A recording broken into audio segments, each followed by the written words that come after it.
सलीम एक ईमानदार इंसान था जो एक छोटे से कस्बे में रहता था। उसके पास कुछ भैंसें और चंद बिक्रियां थीं। वो खालिस दूध बेचा करता था। वो दूध में पानी या कोई और चीज नहीं मिलाता था और निहायत सस्ते दामों दूध फरोख्त करता था। चूंकि वो एक दयानतदार इंसान था, इसलिए उसे थोड़ा मुनाफा भी ठीक लगता था।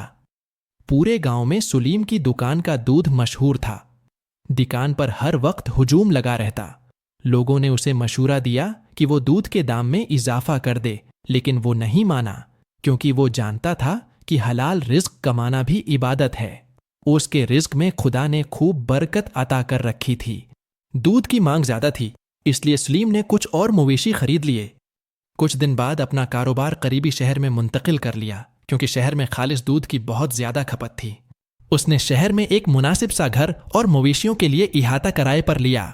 वहां उनकी सोच से भी ज्यादा उनको सराहा गया। सलीम का कारोबार चमक उठा। मांग बहुत ज्यादा बढ़ गई तो मजीद जानवर खरीदे गए। बहुत बड़े उहाते में जानवरों की बहुत अच्छी देखभाल की जाती। किराए की जगह और अपना जाती घर भी खरीद लिया। दुकान की शहरत दूर के इलाकों तक फैल गई। तलब बढ़ी तो अमीर लोगों के इलाकों में भी शाखें कायम कर लें। सलीम और उसके बेटे दिन रात मेहनत में लगे हुए थे।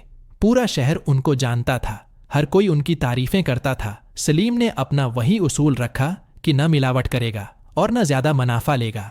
इसी वजह से अल्लाह ने इतना उरूज बख्शा। अब सलीम के यहाँ दौलत की रील पील थी।